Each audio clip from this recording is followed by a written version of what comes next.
मेरे बहनों भाइयों, कुछ कहने के पहले एक बार मैं अपना मस्तक झुकाकर आप सभी लोगों का खैर मकदम करता हूं। इस बनिहाल के कैंडिडेट मोहम्मद सलीम भट्ट साहब, यहां के इलेक्शन प्रभारी प्रोफेसर राम कुमार और कन्वीनर बनिहाल कॉन्स्टिट्यूंसी श्री एजाज अहमद सोही साहब, विधानसभा प्रभारी मोहम्मद यूसुफ साहब, मंडल प्रधान शाहनवाज खंडे और खारी मंडल प्रधान रियाज अहमद लोन, मंडल अध्यक्ष संदीप सिंह संगलधान, एफटी लीडर दानिश इकबाल चौधरी, अब्दुल्ला मुगल गुल मंडल अध्यक्ष और रंजीत सिंह, और यहां मौजूद मेरे सभी सम्मानित बहनों एवं भाइयों। बहनों भाइयों, हमारे इस पार्लियामेंट्री कॉन्स्टिट्यूंसी के लीडर, यहां के member of parliament, government of India के मिनिस्टर डॉक्टर जितेंद्र सिंह जी को आपने बखूबी सुना है। सलीम भट्ट साहब जब बोल रहे थे, मैं बहुत ही गौर से उनको सुन रहा था और ऊपर से लेकर नीचे तक सलीम भट्ट साहब को मैं देख भी रहा था। मेरे दोस्तों, ऊपर वालों ने सलीम भट्ट साहब को खूब बनाया है और मैं देख रहा था कि हमारे सलीम भट्ट साहब जो यहां के कैंडिडेट हैं, वह ऐसे कैंडिडेट हैं कि यदि इनको चुनकर आपने जम्मू कश्मीर की विधानसभा में भेज दिया तो बनिहाल की समस्याओं को लेकर दो दो हाथ करने की भी जरूरत होगी तो आपके सलीम भट्ट साहब पीछे नहीं रहेंगे। इसलिए मैंने कहा कि भगवान ने इनको बनाया भी खूब है। और आज यदि आप सबके सामने आया हूं तो भारतीय जनता पार्टी के लिए वोट मांगने आया हूं। मैं जानता हूं कि बहुत सारी ऐसी ताकतें हैं जो भारतीय जनता पार्टी को लेकर आपके अंदर एक नफरत का भाव पैदा करने की कोशिश करती हैं, लेकिन आप मुझे भी जानते होंगे, हमारी सरकार को, हमारे प्रधानमंत्री को भी काम करते हुए आपने देखा है, प्रधानमंत्री को भी आपने ठीक तरीके से आजमाया भी है। हम लोग कभी भी कास्ट, क्रीड और रिलीजन की पॉलिटिक्स नहीं करते। हम पॉलिटिक्स करते हैं तो इंसाफ और इंसानियत, जस्टिस और ह्यूमैनिटी की पॉलिटिक्स करते हैं।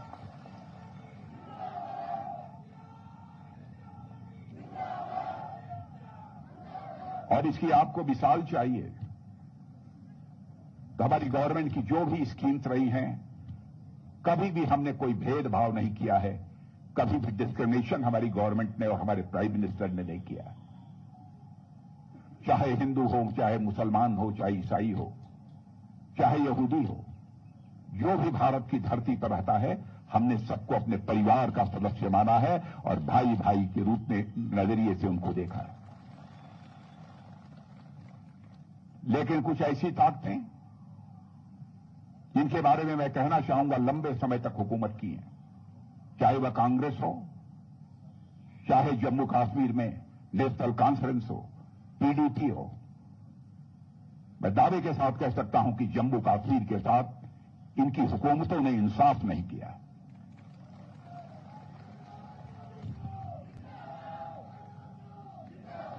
रिलीजन के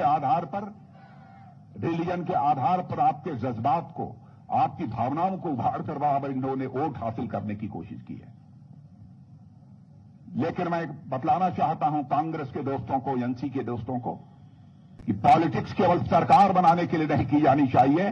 पॉलिटिक्स यदि की जानी चाहिए तो समाज बनाने के लिए की जानी चाहिए, देश बनाने के लिए की जानी चाहिए।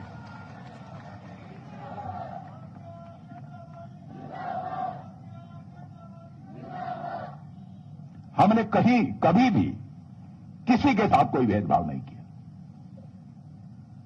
हमारी आर्मी यहां रहती है। मैं आपसे पूछना चाहता हूं, क्या हमारी आर्मी किसी के साथ कोई भेदभाव करती है?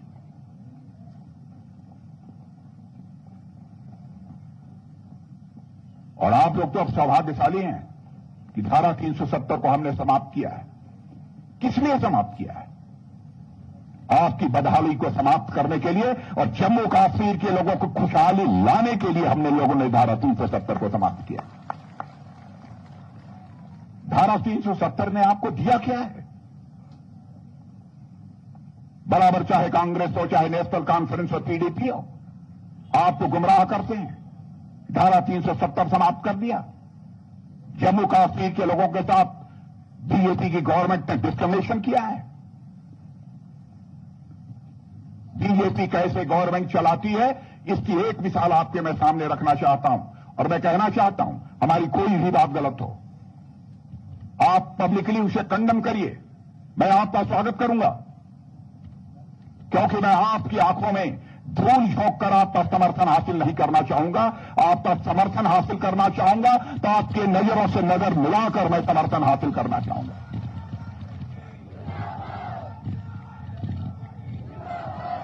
यहां पढ़े लिखे लोग मौजूद हैं, क्या इस सच्चाई को नहीं जानते? लंबे समय तक इस हिंदुस्तान में हुकूमत यदि किसी ने की है तो कांग्रेस ने की है। 50 वर्षों तक, 50 ईयर्स तक अखंड हुकूमत कांग्रेस से किया है। 2014 में हम लोगों की गवर्नमेंट आई मोदी जी की लीडरशिप में। उसके पहले सारी दुनिया में धन दौलत के मामले में, इकोनॉमी के साइज के मामले में हमारा भारत दुनिया के देशों में 11वें स्थान पर खड़ा था। हमारे प्राइम मिनिस्टर मोदी ने करिश्मा किया है मेरे बहनों भाइयों। 7 वर्षों के अंदर हमारे देश की इकोनॉमी को, हमारे देश के धन दौलत को दुनिया के देशों में 11वें स्थान से ले जाकर 5वें स्थान पर दुनिया में खड़ा करने का काम यदि किसी ने किया है तो हमारी गवर्नमेंट ने किया है। और आज हमारा देश जितनी तेजी के साथ आगे बढ़ रहा है, दुनिया के बड़े बड़े इकोनॉमिस्ट, बड़े बड़े अर्थशास्त्री अब यह दावा कर रहे हैं कि भारत आज जितनी तेजी के साथ आगे बढ़ रहा है, इस सच्चाई को, इस हकीकत को नकारा नहीं जा सकता है कि 3 वर्ष के अंदर ही हमारा भारत इकोनॉमी यानी अर्थव्यवस्था के आकार के मामले में दुनिया की टॉप 3 कंट्रीज में आकर खड़ा हो जाएगा। एक होगा अमेरिका और दूसरा होगा चाइना, तीसरा यदि कोई देश होगा तो हमारा और आपका देश या भारत होगा। काम करके हम लोगों ने दिखाया। धारा 370 थी, क्या यह सच्चाई नहीं है? जब भी विधानसभा चुनाव होते थे, लोकसभा चुनाव होते थे, 10% की पोलिंग होती थी, 15% की होती थी, यहां तक कि 8% की पोलिंग होती थी। धारा 370 हम लोगों ने समाप्त किया। बहनों भाइयों, पहली बार लोकसभा के चुनाव में मोर देन 58% की पोलिंग यदि हुई है तो जम्मू कश्मीर में हुई है। दहशत का माहौल हम लोगों ने पैदा किया था कि इन हुक्मरानों ने पैदा किया था, जिन्होंने लंबे समय तक यहां पर हुकूमत की है। आपकी आंखों में धूल झोंक कर आपका समर्थन हासिल करते हैं, आपकी आंखों में आंख डालकर वोट मांगने की इनके अंदर हिम्मत नहीं है। सारी हकीकत को आप अच्छी तरह समझते हैं। बिना भय, बिना पक्षपात के चुनाव कैसे होते हैं, इस बार जम्मू कश्मीर में देखा है। केवल भारत के लोगों ने नहीं देखा है, सारी दुनिया के लोगों ने देखा है मेरे बहनों भाई। क्या सच नहीं है कि इस जम्मू कश्मीर में बदलाव के हालात लोगों को देखने को मिल रहे हैं? क्या पहले से सड़कें बेहतर नहीं बनी हैं? क्या यहां पर हाईवेज नहीं बने? जिनके पास रहने के लिए मकान नहीं था, मकान हमारी सरकार ने नहीं मुहैया कराया। जिनके घरों में पानी नहीं पहुंचता था, पानी नहीं मुहैया कराया। टॉयलेट, शौचालय जिन घरों में नहीं था, उन घरों में शौचालय होना चाहिए। नेक नियत इंसान ही इन सब सारी चीजों के बारे में सोच सकता है मेरे बहनों भाई। फिर भी हमारे ऊपर इल्जाम लगाया जाता है। नेशनल कॉन्फ्रेंस और कांग्रेस कहती है हम आएंगे तो फिर से धारा 370 लाएंगे। बहनों भाइयों, मैं कहकर जा रहा हूं, हम जम्मू कश्मीर को खुशहाली चाहते हैं। जम्मू कश्मीर को हम हिंदुस्तान का अव्वल दर्जे का एक स्टेट बनाना चाहते हैं। धारा 370 हम किसी भी सूरत में नहीं आने देंगे। आतंकवादी वारदातें होती थी, क्या आतंकवादी वारदातों में हिंदू मारे जाते थे? मैं होम मिनिस्टर रहा हूं, मैं जानता हूं सबसे ज्यादा आतंकवादी वारदातों में कोई मारा गया है तो हमारे मुस्लिम भाई मारे गए हैं।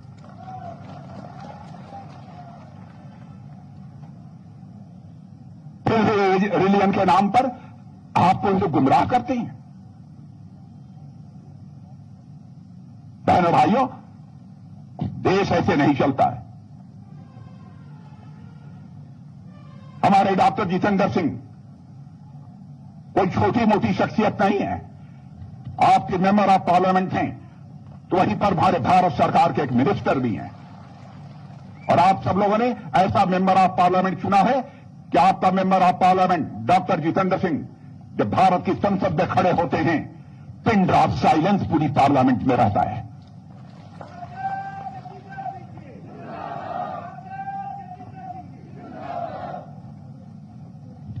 आजादी हासिल होने के बाद बराबर हमारी बेटियों को, समाज के जो कमजोर तबके के लोग हैं, बराबर उनके हक से बराबर उन्हें महफूज रखा गया। चाहे पाकिस्तान के शरणार्थी हों, चाहे वाल्मीकि समाज के हों, चाहे सफाई कर्मी हों, उनको वोट डालने का अधिकार नहीं था। यह कहां का इंसाफ था? शेड्यूल्ड ट्राइब एसटी समुदाय के लोगों असेंबली में उनके लिए सारे हिंदुस्तान में सीट रिजर्व है, लेकिन जम्मू कश्मीर में धारा 370 है, इसमें सीट रिजर्व नहीं रहेगी। बहनों भाइयों, एसटी समुदाय के लिए भी हम लोगों ने सीट रिजर्व किया है, उस पर केवल एसटी समुदाय ही लड़ेगा।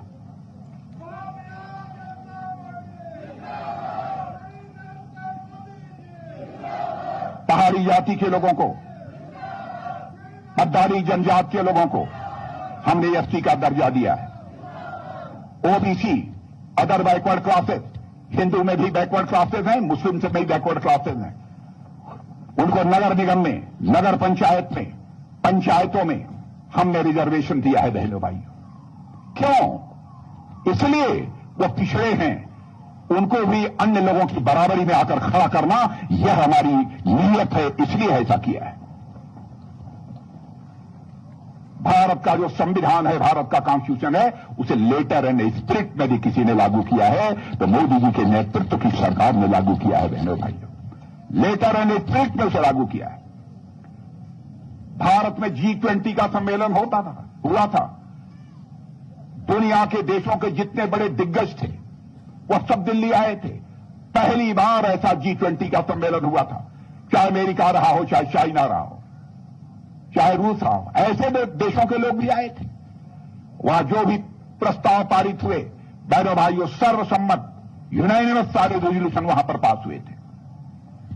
हमारे प्रधानमंत्री ने फैसला किया कश्मीर के साथ इंसाफ नहीं होना चाहिए, जम्मू के साथ नाइंसाफी नहीं होनी चाहिए, दोनों राज्यों के साथ नाइंसाफी किसी भी सूरत में हमको मंजूर नहीं है। तो उन्होंने फैसला किया हम कश्मीर में G20 का सम्मेलन करेंगे, और आपने देखा कि कश्मीर की धरती पर G20 का सम्मेलन हम लोगों ने कराया। क्या यह सच नहीं है कि आज यहां की वादियों में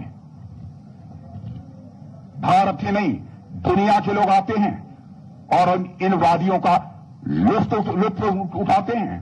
करोड़ों टूरिस्ट बराबर यहां आ रहे हैं, और आज दुनिया में जम्मू कश्मीर अब टेररिस्ट स्पॉट नहीं रह गया है, बल्कि अब टूरिज्म का स्पॉट बन गया है यह जम्मू कश्मीर। सारी सुविधाएं जो हिंदुस्तान के हर क्षेत्र को मुहैया कराई जा रही हैं, वो सारी सुविधाएं जम्मू कश्मीर के लोगों को भी मुहैया कराई जा रही हैं। बॉर्डर के रहने वाले हमारे लोग लंबे समय से कितने पिछड़े हुए थे। जितना पिछली गवर्नमेंट्स को उन पर ध्यान देना चाहिए था, उनकी माली हालत को सुधारने के लिए, उनके लिए अन्य सुविधाएं मुहैया कराने के लिए, वो नहीं की जाती थी। हमारे प्राइम मिनिस्टर ने कहा कि हमारे जो भारत के बॉर्डर हैं, अब वो अंतिम गांव नहीं होंगे भारत के, बल्कि भारत के वो पहले गांव होंगे, भारत के पहले गांव होंगे। विकास होगा तो बॉर्डर पर रहने वाले हमारे गांवों का विकास होगा, यह हम लोगों ने सोचा। अब मैं आपको यह सब नहीं बतलाना चाहता कि हमारी सरकार ने क्या क्या काम किया है, कितना काम किया है। लेकिन यह जानकारी आपको देना चाहता हूं, 2019 के बाद हम लोगों ने 38,000 करोड़ रुपया 5 वर्षों के अंदर 38,000 करोड़ रुपया जम्मू कश्मीर के विकास पर खर्च किया। धारा 370 हमने ने समाप्त किया तो पहले यहां के जवानों के हाथों में जहां पर पिस्टल और रिवाल्वर होती थी, बहनों भाइयों, हम लोगों की ख्वाहिश थी जम्मू कश्मीर के जवानों के हाथों में पिस्टल रिवाल्वर नहीं होनी चाहिए, बल्कि कंप्यूटर और लैपटॉप होना चाहिए। वह भी मुहैया कराने का काम हम लोगों ने किया है। IIT और IIM बन रहे हैं यहां पर। 2022 के पहले, 2022 के पहले पत्थरबाजी की घटनाएं होती थी। क्या कारण है 2022 के बाद, 2022 के बाद एक भी पत्थरबाजी की घटना नहीं हुई? फिर हुई नेशनल कॉन्फ्रेंस और कांग्रेस कहती है हम धारा 370 लाएंगे।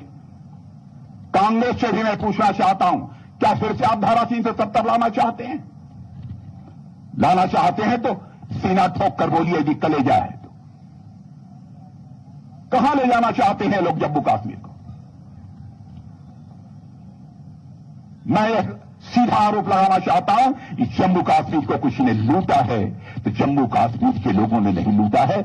लूटा है तो नेशनल कॉन्फ्रेंस ने लूटा है, कांग्रेस ने लूटा है, PDP ने लूटा है। दीमक की तरह इन लोगों ने चाटा है, दीमक की तरह जम्मू कश्मीर को इन लोगों ने चाटा है। आतंकवादियों के प्रति इनकी हमदर्दी रहती है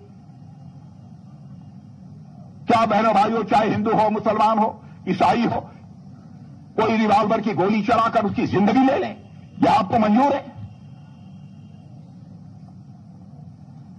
इसको हमने समाप्त किया तो ये हम लोगों का अपराध है, यह पाप हम लोगों ने किया है।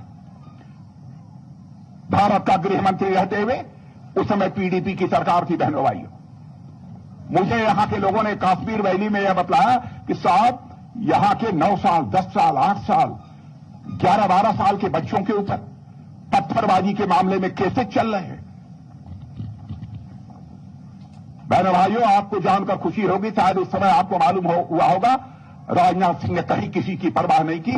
मैंने कहा बच्चे तो बच्चे होते हैं, चाहे हिंदू हो, चाहे मुसलमान हो, चाहे ईसाई हो, सारे केसेस उनके वापस कर लिए जाए। कहां इंसानियत में हम लोगों की कोई कमी रही है? क्यों आपको ये लोग गुमराह करते हैं? और मैं बतलाना चाहता हूं, इसलिए गुमराह करते हैं कि चाहे नेशनल कॉन्फ्रेंस हो, चाहे कांग्रेस हो, PDP हो, इनके लिए जम्मू कश्मीर एक ATM है, ATM मशीन जिससे पैसा निकाला जाता है, अपना घर बनाया जाता है। इन लोगों ने लूटा है। हुर्रियत कॉन्फ्रेंस, मैं एक बार डेलीगेशन लेकर मेंबर ऑफ पार्लियामेंट का आया था, उस समय की बात मैं कर रहा हूं। मैं चाहता था बातचीत से भी कोई हल निकले।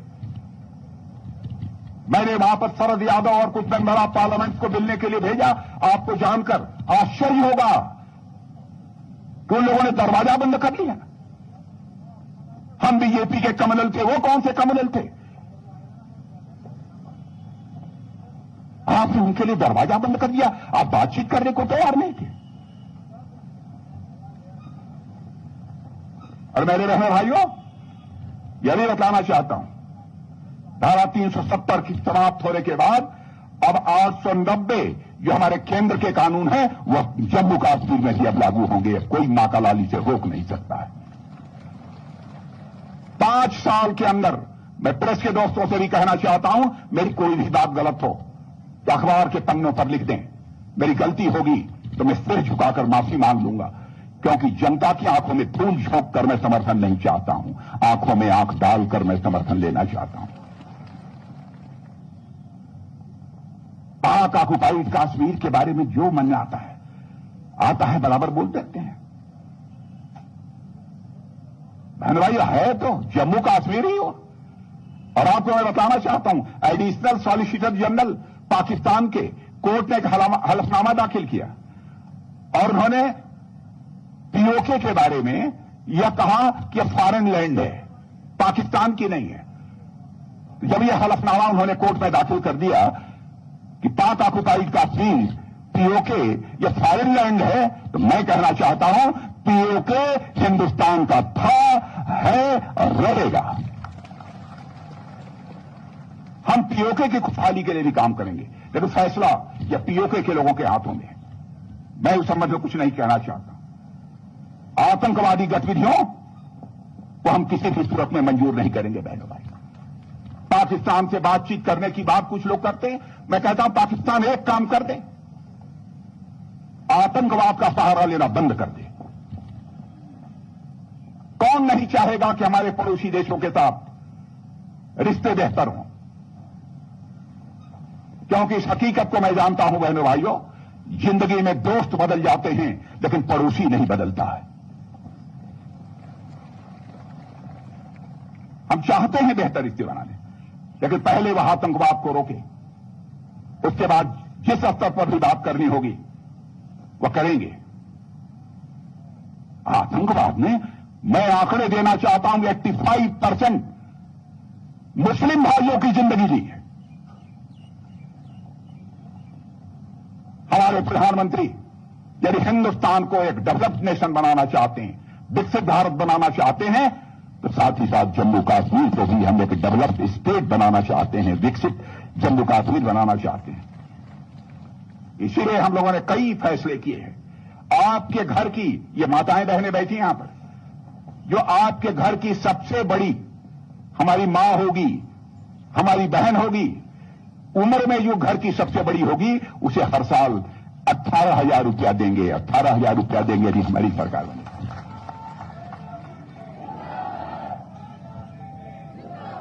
बनिहाल जैसे क्षेत्रों में, बनिहाल जैसे दूर दराज क्षेत्रों में पढ़ने वाले हायर सेकेंडरी स्कूल के जो हमारे बच्चे हैं, उनके लिए हम लोगों ने फैसला किया है टैबलेट और लैपटॉप मुफ्त मुहैया कराने का काम करेंगे। तवी नदी पर एक बढ़िया रिवर फ्रंट हम डेवलप करेंगे। रामबन बनिहाल के कुछ इलाकों में टूरिस्ट डेस्टिनेशन की भी स्थापना करेंगे। बनिहाल में भी टूरिस्ट डेस्टिनेशन, ताकि यहां पर भी टूरिस्ट बड़ी संख्या में आ सके। आयुष्मान भारत, 5 लाख रुपए तक का मुफ्त इलाज, जिनके पास कार्ड है, जिनके पास कार्ड नहीं है, जो इसके हकदार हैं, वह कार्ड ले लें। सारे हिंदुस्तान में 5 लाख रुपए तक का मुफ्त इलाज। 70 साल के जो ऊपर के हैं उनका भी, 70 साल के, चाहे उनकी इनकम कुछ भी हो, किसी कास्ट, किसी क्रीड, किसी रिलीजन के क्यों न हो, यदि बीमार पड़ जाएंगे तो 5 लाख रुपए तक का मुफ्त इलाज किया जाएगा, मुफ्त इलाज किया जाएगा।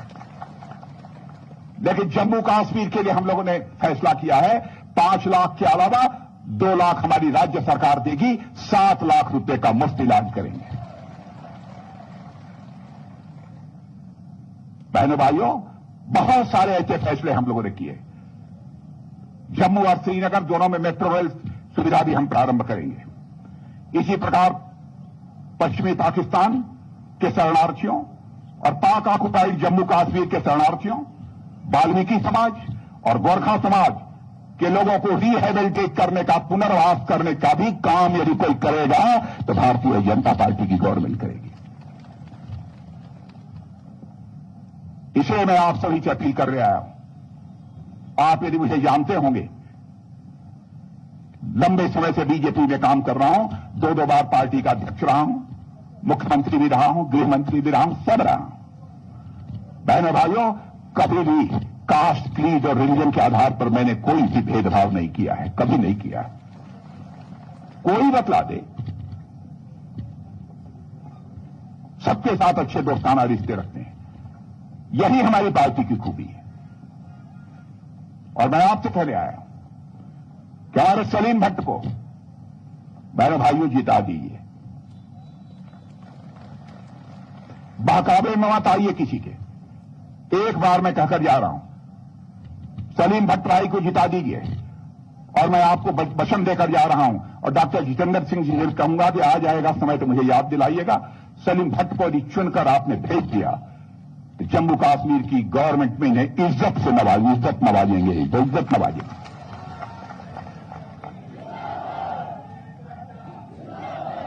ताकि दूसरों के ऊपर आपको निर्भर न रहना पड़े। सलीम भट्ट के हाथों में वह ताकत हो कि जो भी मदद यहां के लोगों को चाहिए वो मदद दे सके। और मैं यह भी यकीन दिलाता हूं, यदि सलीम भट्ट जनाब मुझे बुलाएंगे चुनाव जीतने के बाद, तो मैं फिर से आपके बीच आऊंगा, फिर से आपके बीच आऊंगा।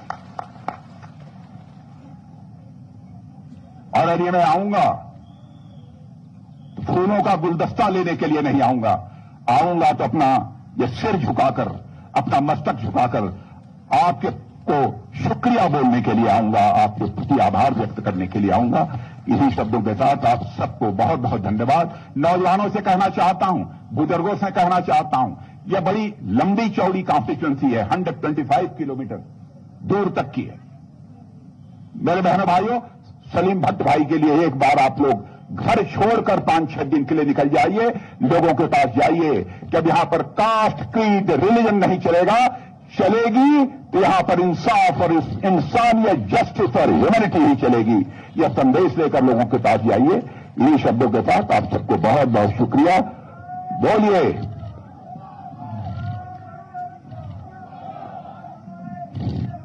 बोलिए Jammu Kashmir, Jammu Kashmir, Hindustan, Hindustan. Thank you very much.